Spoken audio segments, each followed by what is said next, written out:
One of the most difficult issues on working with people that are dealing with anger, and that's most of us and the people that I attract, right? It is the angry Viking therapist. So, one of the issues, though, is that most people have no idea the root of the actual anger. What the actual anger is the problem. Now, I'm not necessarily talking about some childhood issue that we have to uncover, although that does actually happen. Sometimes you do have to deal with some of the stuff in the past that you're angry about. But the reality is, your anger outbursts have very little, if any, to do what you think you're having these outbursts about. Let me give you an example. If you are constantly yelling at home, if you're constantly losing your cool at work, if you're constantly pissed off in traffic, let's take the home one for example. One of the things that I always had thought that I would have to do when I was talking to people about anger is teach them why anger can be bad. Because there's times in my previous career that anger probably served me. I'll let you use your imagination about some of the times where I needed to be angry in order to go do a very difficult mission, in order to go do a very difficult task that dealt with public safety. However, the anger that causes us the most problems, that I don't actually have to explain in full detail to people, is the one where you've lost your cool again, whatever that means to you, yelling, punching, hitting things, slamming things, throwing things, making people feel little. And 15 minutes later, you're sitting on the couch feeling like a piece of shit because you did it again. Because you did the one thing that you promised that you wouldn't do. So what's the root of the issue? Was it really that your kids didn't clean up their room? Was it really that your wife treated you with disrespect or what you deemed as disrespect? Is it really that something should have been done that you believe should have been done? Those are pretty easy demands to catch, but it's the low-hanging fruit. Let's say that your kids aren't listening. You go into the room, you lose your cool, they frustrated you again, rather, and you lost your cool. You lost it.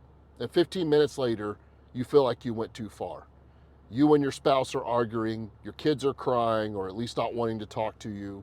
They remove you from social media. They say that you're a terrible parent even though you never laid a hand on them. What's the issue? Is the issue that they didn't listen and you think they must? Is the issue the low-hanging fruit that you think they must? Well, that's definitely a possibility. But most of the time, it doesn't get down to the root of the issue. We do these things called inference chaining and rational emotive behavior therapy to kind of find out what the root is. Your kids didn't listen. Your inference about that is that they didn't listen, that that's a problem, that now you believe that they must listen and that's why you think you're angry. Is that enough? If it is, that's a pretty easy fix because you're not going to prove that one. You're not going to prove the should, the shall, the must, the have to on that one. But is it they're not listening, which means I'm not enforcing it enough, which means I'm not as strong as I think I am, which means I'm not good enough, which means I must be good enough. I should be good enough. I should know exactly what to do in this situation and all situations. And maybe that not good enough comes from things that made you feel helpless, hopeless, or not good enough throughout your life. But that initial trauma is not the whole part of the story.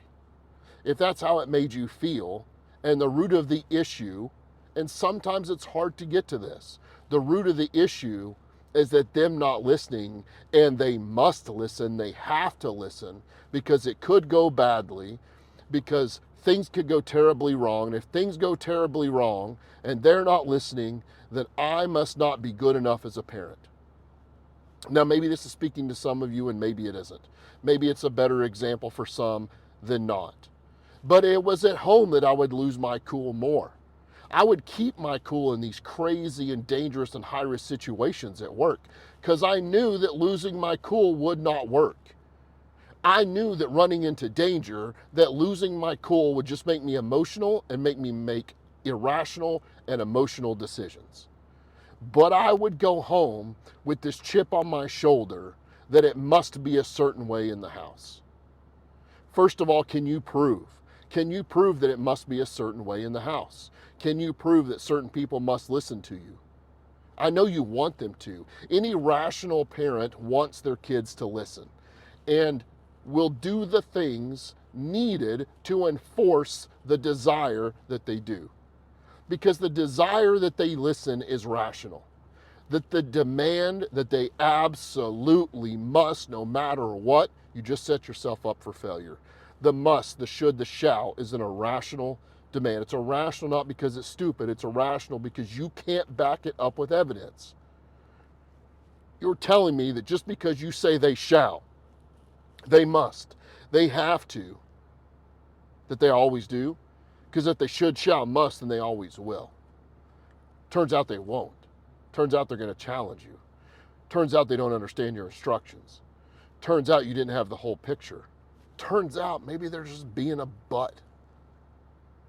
You ever raise teenagers? It happens. But the should, the shall, the must is not going to work. It's irrational. It's not based on evidence. Are you getting down to the root of what the actual anger is? Are you pissed off at your teenager? Maybe.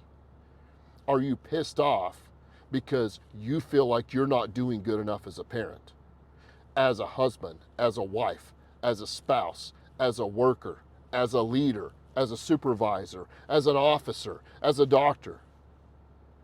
Are you really trying to fool yourself that the reason that you're pissed off at them is because of them? Or is it because you have moments of feeling helpless, hopeless, and not good enough, which can come from previous events? And now you're demanding things should be a certain way because you should, by God, know how to handle it. You should absolutely fucking know what to do. When you figure that out, let me know. When you figure out that there's a should and a shall, that 100% of the time you should absolutely know what to do, then maybe you'll start to figure out where part of your anger comes from. And again, some of this may not be speaking to you. Maybe your root of the issue is that you make demands that shouldn't be or can't be demanded, and you can't back them up. But time after time, people that reach out to me on here, and time after time that I see in my office or online, there's far more of a root of an issue than my kids aren't listening and they must listen. That's a pretty easy place to start with. Don't forget, this entire concept is that it's not the things that happen to us that cause our dysfunction.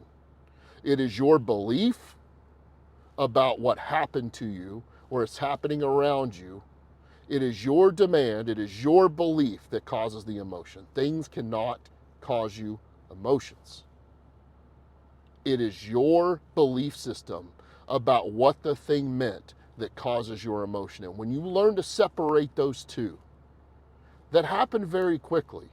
When you learn to separate the event and emotion and realize that there is a belief system in there, that your brain is predicting what's going on and what you should do, and you're stuck on those predictions, those irrational demands, and the prediction that it's all going to go wrong, and the global rating of yourself and other people of the world, will you ever start to heal? It wasn't until I started to see, figuratively and with my own eyes, that is not the thing that happens to us that causes our emotion. It is your belief about your inference about what happened and what's going on. Is your belief based on evidence? Are you really willing to challenge that? Are you really willing to debate if you're being rational or not? Only then will you start to heal.